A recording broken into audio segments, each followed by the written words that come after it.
Saya sebagai dalam dunia hipnosis dan hipnoterapi, saya sudah menemukan beberapa kasus seperti itu.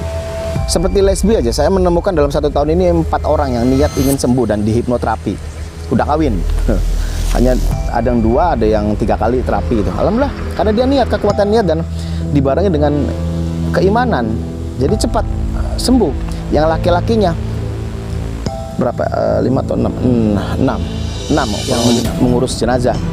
Kalau yang matinya waria, status di KTP kartu keluarganya laki-laki. Nah, waktu mau dimandiin, wih, kok ada burungnya? Naik dikit ke atas, wih, kok ada gunungnya? Nah, kan gak jelas. Jadi ini mau laki atau perempuan? Sedangkan statusnya laki-laki harus dilakukan mandinya ya cara laki-laki, dan mengkafankannya juga harus laki-laki, ataupun sebaliknya.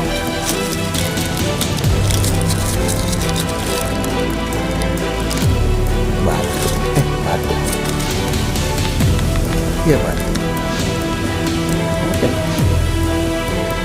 Ya Allah ya Rabbi, itu panci itu tetap ada aja. Tempo hari pertama kali saya ngonten panci ini ada. Ini ada lagi nih, Mas.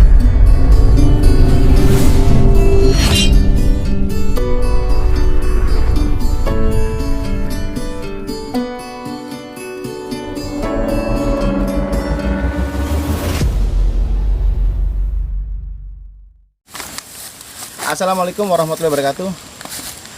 Jumpa lagi bareng Niko, Caruban Misteri Channel.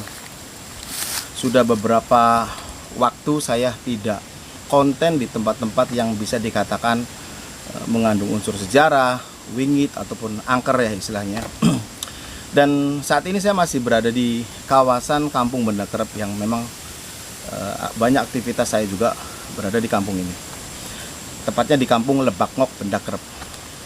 Nah, ini sebuah kampung yang dimana dulunya ini kampung yang bisa dikatakan seperti kampung Baduy, dimana yang masih menjaga tradisi leluhur lama yang bisa dikatakan menolak unsur modernisasi. Tapi sekarang sudah mulai perlahan-lahan sudah mulai masuk, dan ada beberapa yang masih ditolak seperti speaker, televisi.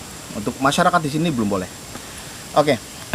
Karena saya saat ini memang berada di lingkungan yang keramat. Hanya saja ya sengaja lah saya mau konten lagi di sini, walaupun saya pernah ya konten di sini. Saya hanya mau tempat ini nih untuk pihak keraton kah atau pemerintah setempat ini, karena ini masih Kota Madia ya, tolonglah dipugar. Artinya di sini punya sejarah yang harus dijaga, yang sekiranya bisa saja menjadi tempat kunjungan wisata untuk para peziarah-peziarah, di mana yang tujuannya mengenang masa lalu, di mana banyak tokoh-tokoh sejarah yang sangat luar biasa. Dan sayangnya saya tadi kurang mendapatkan informasi jelas, karena tokoh-tokoh warga di sini yang detail mengetahui sejarah siapa nama tokoh-tokohnya ini sedang tidak ada di tempat. Tapi oke lah. mungkin tidak akan menjelaskan ataupun menerangkan nama-nama tokoh yang berada di sini ya. Tapi setidaknya saya memberikan sebuah gambaran paling gitu. Oke, kita lihat dulu.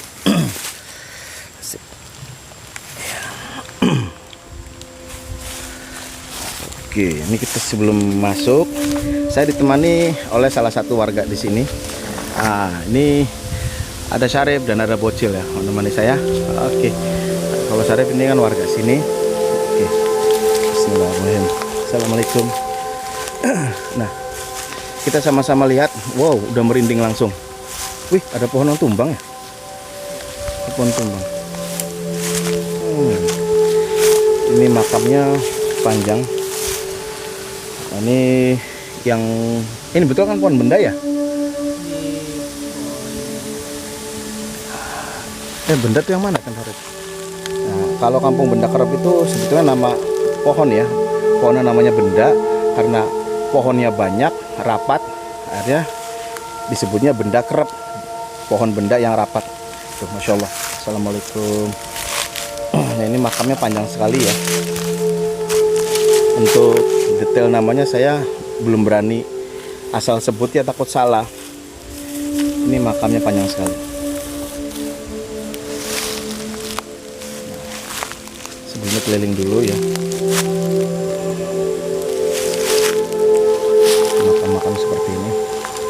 Dan secara informasi yang saya dapat itu walau alam ya, ada yang katanya makam para leluhur juga di sini, ada juga makam yang bukan makam manusia tetapi pusaka. Ada yang bilang gitu juga. Ya Allah ya Rabbi, itu panci itu tetap ada aja. Tempo hari pertama kali saya ngonten panci ini ada. Ini ada lagi, ini maksudnya apa ya? Masih ada panci di sini. Oh, Allah Akbar. Itu kilapan apa ya? Dari sebelah sana. Kilatan mungkin cahaya apalah, yang tahu. Ini batu bata era zaman dulu yang alhamdulillah masih ada di sini.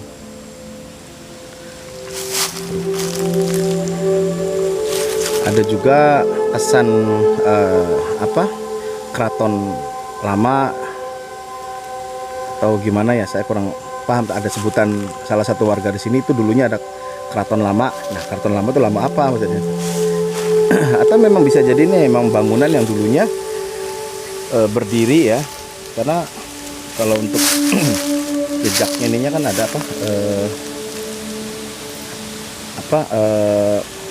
pondasinya ya. Bisa jadi dulunya ada tembok tinggi ya.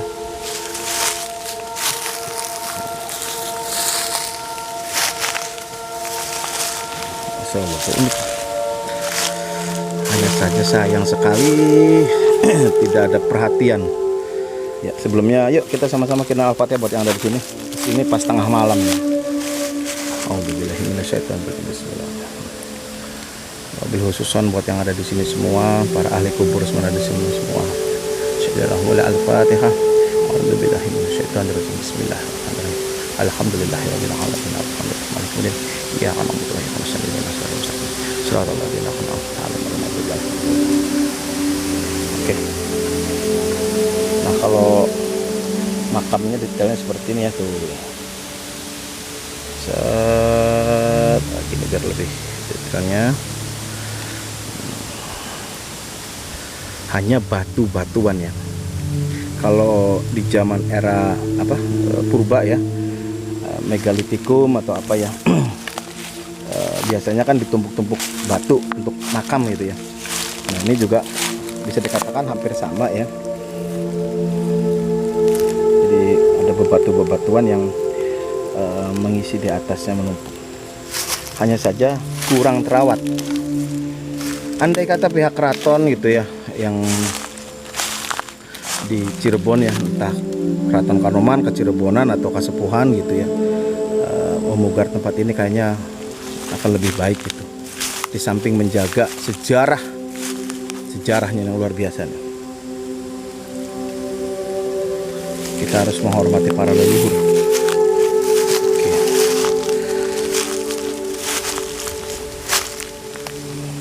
Ada sesuatu ketertarikan saya di sana, apa ya? Apa, bingung saya.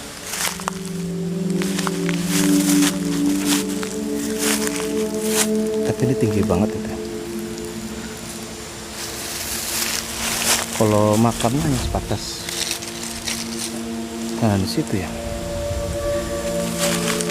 Ini apa? Oh, benang layangan. Oh, rupanya ada layangan yang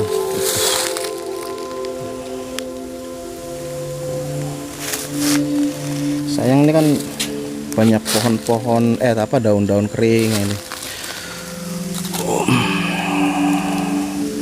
Saya pun apa sih ini?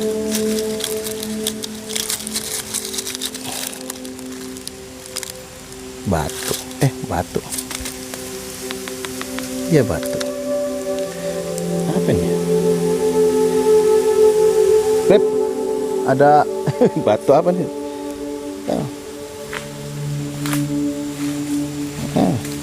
Ini di situ. Tapi perasaan kok pengen balik lagi gitu tuh. Ini tadi pikir saya tuh kok warnanya berbeda tapi mengkilap gini. Bentuknya lucu ya. Iya. Ini di sini nih tadi nih. Di sini nih. Tuh, ngilipnya gitu tuh. Jadi kok warnanya kok beda, makanya tadi saya lihat kok Makanya balik lagi tuh penasaran, ini kok ada yang warna beda. Pikir saya apa gitu tuh. Aduh, ya karuhun saya bawa ya ini. Oke, kita ke sana.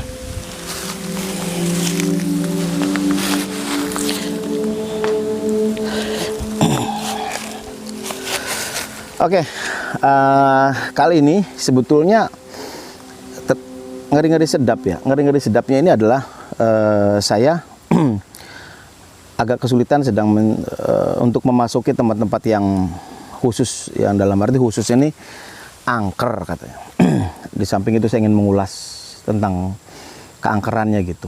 Angker apa enggak sih gitu tuh. Jadi kalau bicara soal angker, yang paling angker adalah manusia ya. Jadi sudah jelas-jelas nampak ya kejahatan apa-apa itu manusia ya. Cuman terkadang kan sering terjadinya adalah di mana makhluk-makhluk gaib yang selalu di fitnah. Ya, seperti orang-orang yang katanya para dukun-dukun gitu kan. Orangnya faktornya depresi, kejiwaan segala macam, katanya kesurupan, ketempelan, ini karena jin lah ini dan itu. Ya kan kurang ajar. Belum tentu jinnya melakukan seperti itu. Dan faktanya memang saya banyak menemukan hal-hal kasus-kasus orang kerasukan itu justru karena faktor depresi, bukan karena faktor jin ya. Jadi manusianya sendiri ya.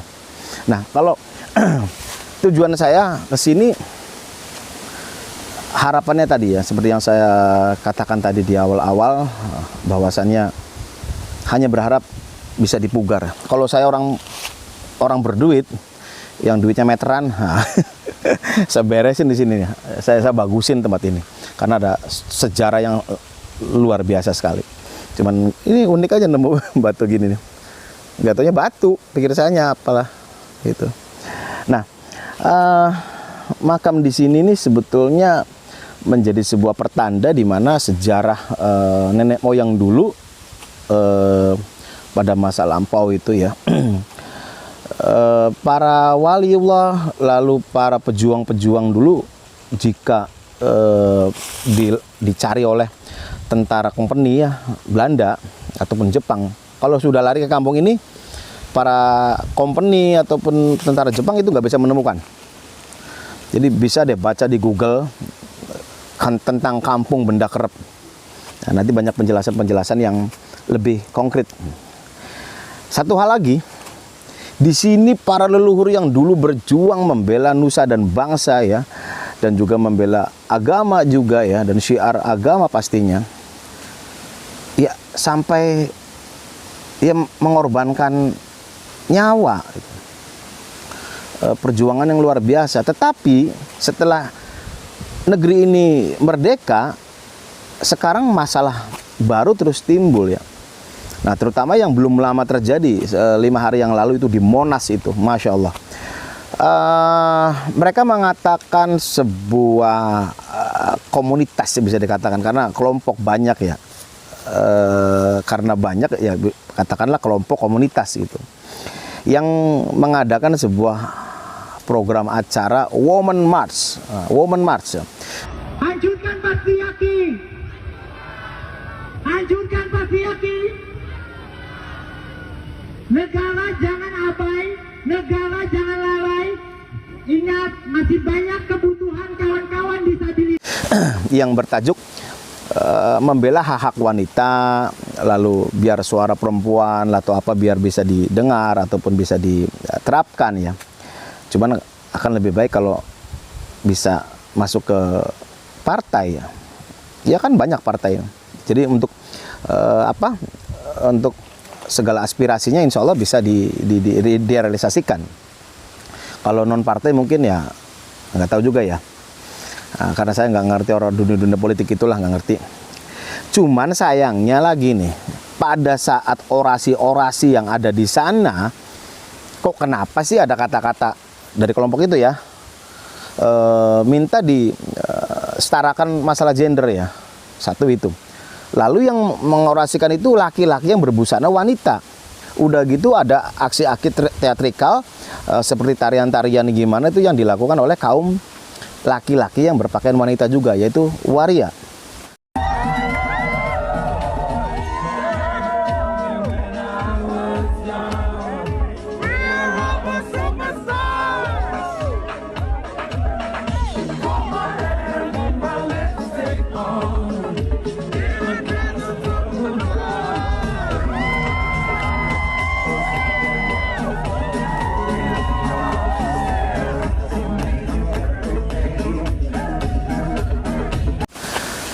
udah gitu banyak banget lagi jumlahnya.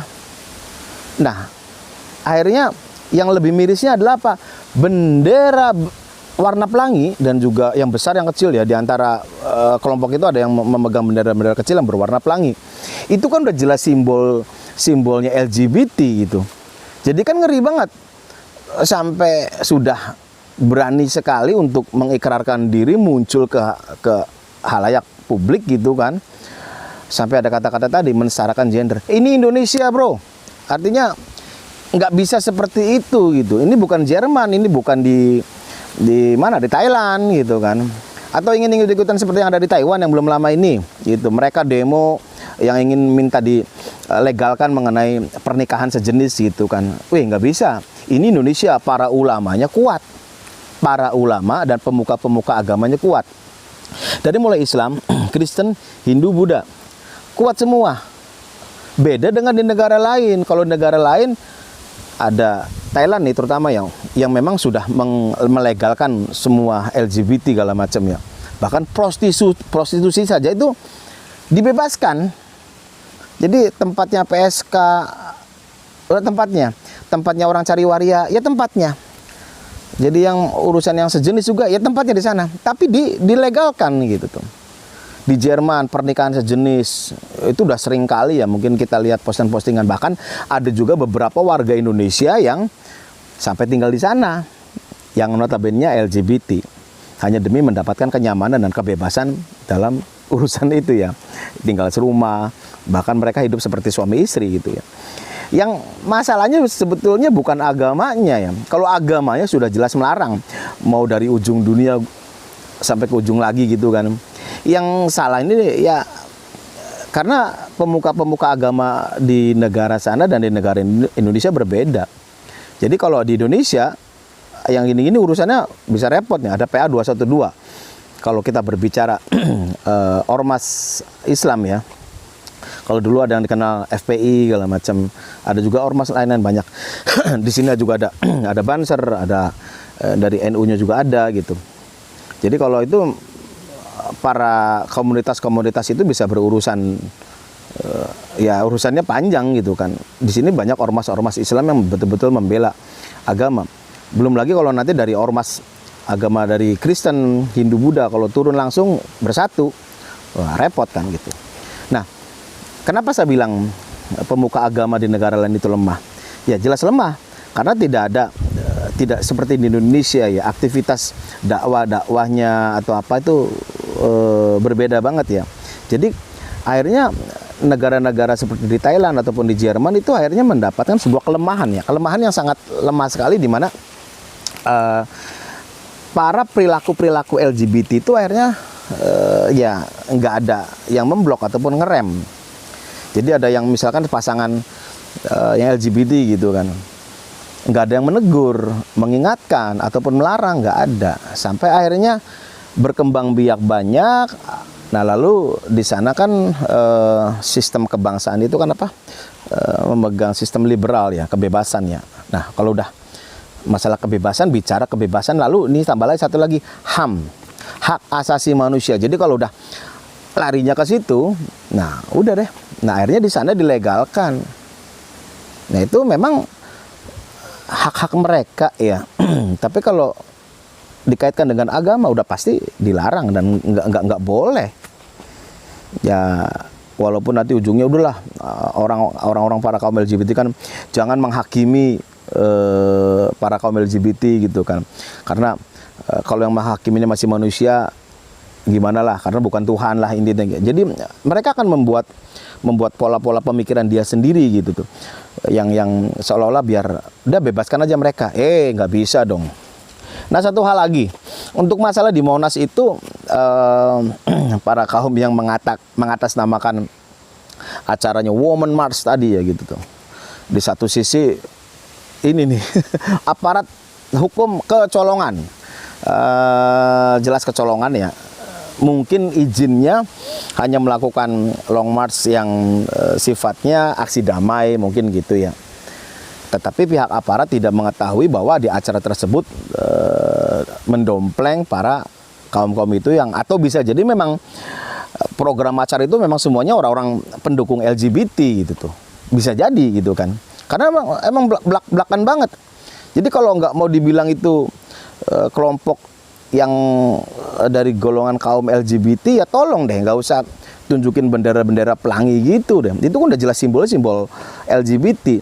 Dan negara ini belum lama dengan ramainya tentang rencana konsernya Coldplay ya, band asal Jerman ya, yang selalu berkampanye ataupun berkampanye di beberapa negara itu mengusung ataupun membawa atribut-atribut LGBT, yaitu bendera warna pelangi ya. Nah kan, aduh, gimana ya, walaupun oke lah Coldplay silakan konser di Indonesia, tapi jangan sampai ada atribut-atribut LGBT yang dibawa-bawa. Nah sama halnya terjadi di Monas. Orang Jermannya Coldplay-nya aja saya rasa nggak akan membawa itu ya, karena mungkin sudah diingatkan oleh penyelenggara acara gitu tuh, bahwa nggak boleh ada atribut LGBT. Lah ini kenapa orang Indonesianya sendiri yang begitu? Lucu kan jadinya. Kalau bicara tentang dunia LGBT, sebetulnya masyarakat kita ini mungkin antara sadar nggak sadar sudah lama banget sesuatu hal yang berkaitan dengan LGBT ini sudah lama sekali tumbuh, tetapi kurang perhatian, terutama dari pihak KPI ya, Komisi Penyiaran Indonesia. Kenapa? Saya membawa-bawa nama KPI, bukan saya menyinggung ataupun gimana, karena biar bagaimanapun juga yang bekerja di Komisi Penyiaran Indonesia juga tetap manusia ya. Mungkin ada satu hal kelemahan yang mungkin kurang gimana ya, yaitu yang umum terjadi di televisi-televisi. Nah mungkin ya seperti inilah, seperti di Kampung Benda Kerep. Kenapa sih melarang orang-orang memiliki televisi? Mungkin ya salah satunya untuk meredam hal-hal yang efek buruk. Nah sama halnya seperti gini, sebuah tayangan TV di semua stasiun TV selalunya adanya presenter ataupun pembawa acara ataupun bahasa kerennya host ya. Entah dalam acara pemilihan ini bintang-bintang baru lah, penyanyi dangdut, pop, apa segala macem lah, kan banyak ya. Dan juri-jurinya itu justru dari orang-orangnya kaum LGBT. Laki-laki udah kumisan kan bajunya perempuan, tasnya tas perempuan. Lalu acara-acara yang lain lagi gitu tuh, adanya begitu lagi. Itu udah jelas laki-laki melambai, bajunya perempuan gitu. Saya nggak perlu sebut, mungkin udah pada tahu ya siapa-siapanya lah. Nah, saya nggak mau menyerang nama gitu siapa-siapanya, biar masyarakat tahu sendiri deh. Nah itu secara tidak langsung sudah meracuni generasi-generasi muda bangsa. Jadi tiap hari kita diberi tontonan-tontonan dari pagi, siang, sore, malam. Tontonan itu selalu ada. Nanti di stasiun TV A, ini acaranya ini, stasiun B, ini gini. Dan setiap programnya memang beda-beda dan hampir sama. Tetapi selalunya kenapa sih dilibatkan itu gitu tuh? Bukan yang nggak boleh, kita sih menerima saja. Semua perbedaan kita menerima.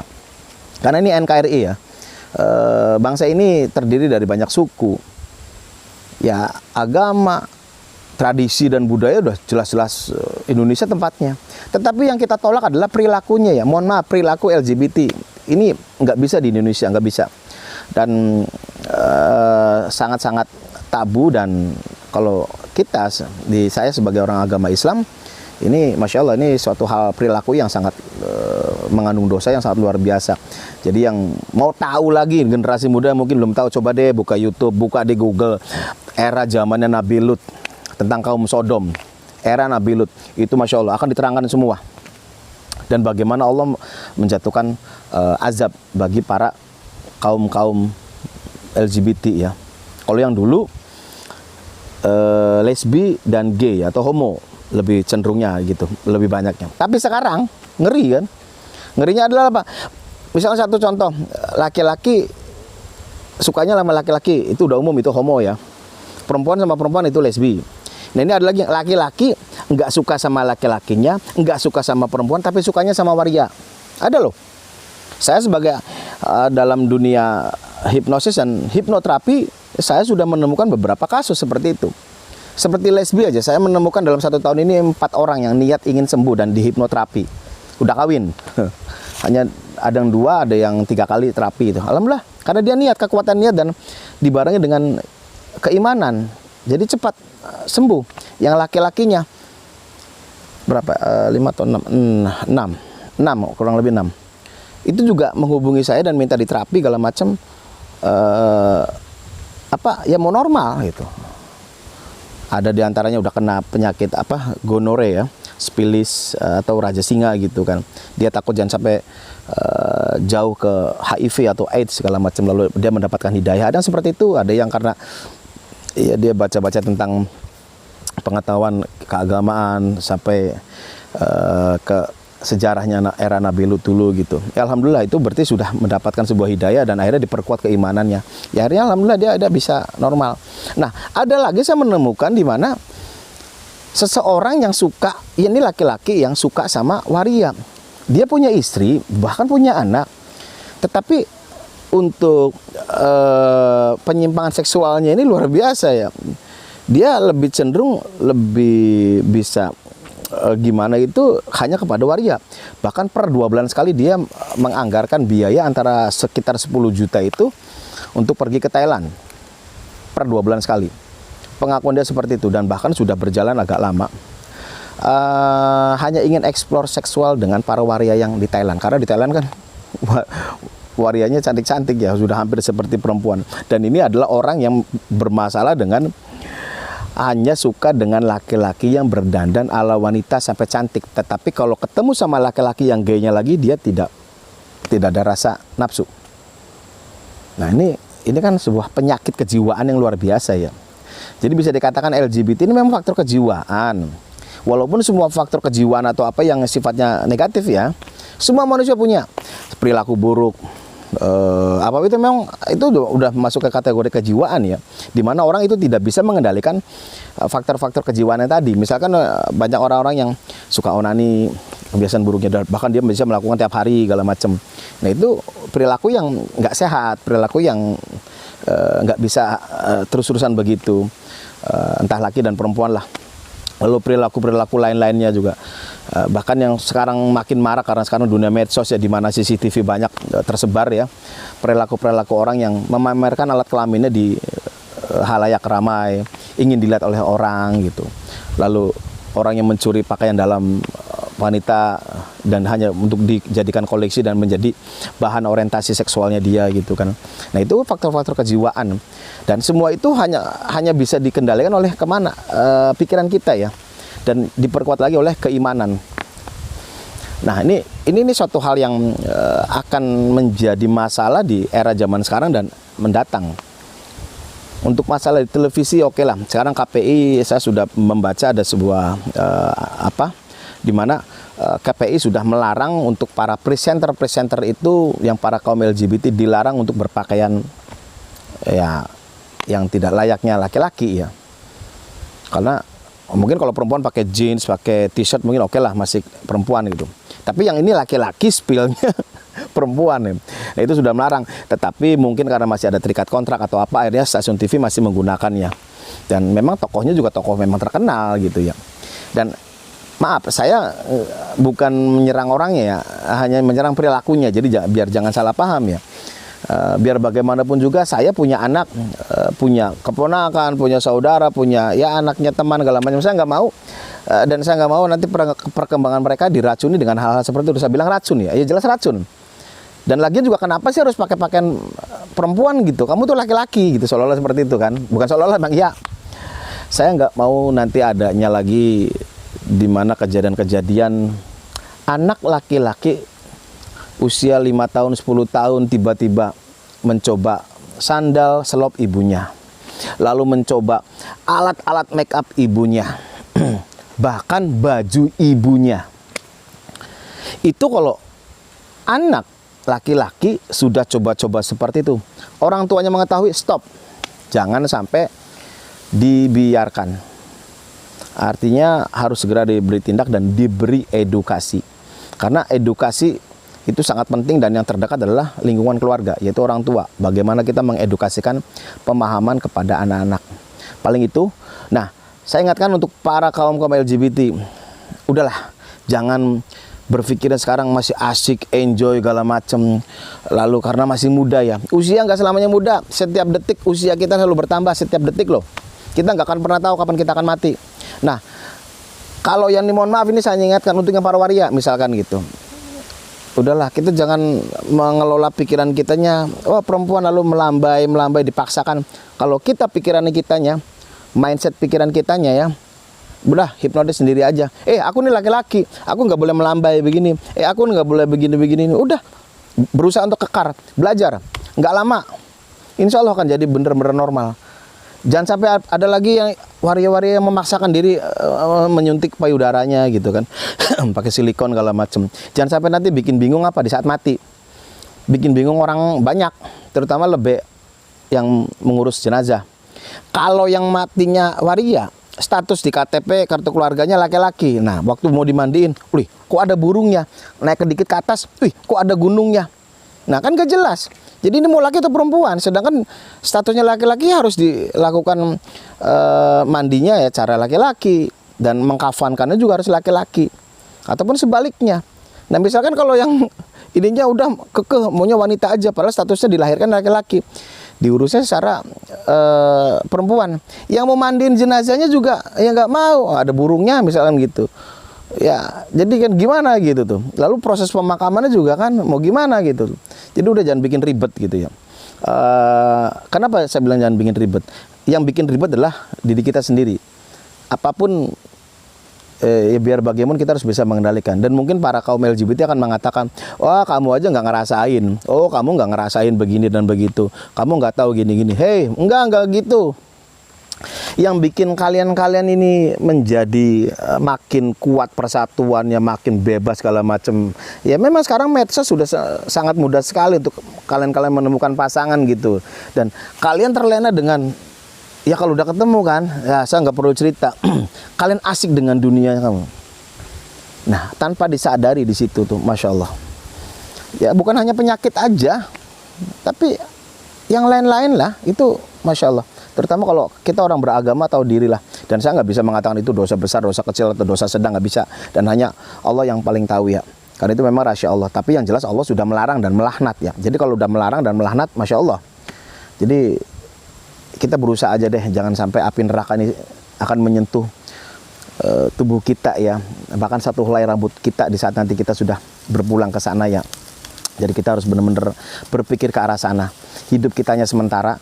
Hidup kita hanya, bisa dikatakan mungkin orang-orang bilang, oh hidup di dunia ini hanya kehidupan fana, oh hidupnya hanya ibarat kata seolah-olah seperti dongeng lah segala macam kita ini. Ya udah itu mah biarkan orang mau punya pemahaman apa, tapi yang pastinya kita menjalani hidup di alam dunia ini adalah menjalankan ibadah dan perintah, intinya begitu. Dan semua agama pasti begitu.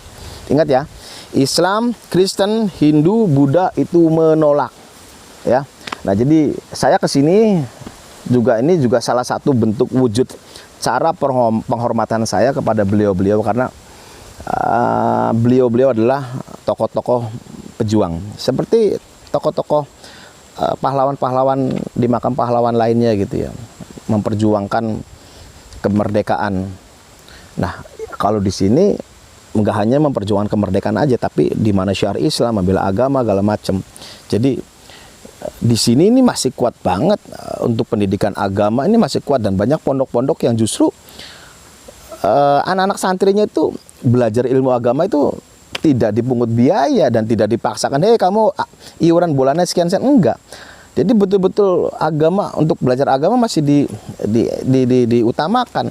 Lah ini dulu para pejuang yang sudah berjuang mempertaruhkan nyawa lah, kenapa zaman sekarang udah merdeka kalian malah merusak ya gitu tuh. Terutama para kaum LGBT ya. Mohon maaf, kita enggak menolak orangnya, kita menerima perbedaan, tapi kita menolak perilakunya. Paling itu aja. Ingat, sadar diri dan perkuat iman. Insya Allah nanti akan memahami diri sendiri. Kalau mau sembuh, cari orang-orang seperti saya yang biasa dalam dunia pakar hipnoterapi, hipnosis. Di beberapa kota ada, dan kalaupun enggak ya psikiater itu juga sangat recommended banget ya. Dan kalau untuk saya pribadi, mungkin kawasan Cirebon ataupun di mana yang mau datang ke saya, silakan. Saya nggak pungut biaya, saya gratiskan bagi para orang-orang LGBT yang mau gratis, dan rahasia saya jaga ya. Dan yang sudah juga saya nggak open, nggak saya bikin konten atau apa, karena itu memang sifatnya privasi ya. Saya jaga rahasia, dan saya nggak minta biaya apapun. Kalau itu silakan hubungi saya, silakan datang. Kalaupun masih dekat-dekat Cirebon apa-apa, oke lah, masih terjangkau, saya yang datang. Kalau nggak punya ongkos, yang nggak punya ongkos. Kalau yang punya ongkos silakan datang, karena saya nggak pungut biaya. Paling itu aja. Mudah-mudahan apa yang saya sampaikan ini bisa bermanfaat untuk khalayak ramai, dan juga mohon maaf jika ini kesannya terlalu menyinggung, dan ini bukan menyinggung sebetulnya ya. Mengingatkan bahwa hidup kita ini hanya sementara. Selebihnya nanti tunggu konten-konten saya berikutnya yang mudah-mudahan lebih manfaat lagi. Oke, assalamualaikum warahmatullahi wabarakatuh. Waduh, bulannya bagus ya. Wow, itu di atas bulannya tuh, masya Allah, indah sekali bulannya. Ih.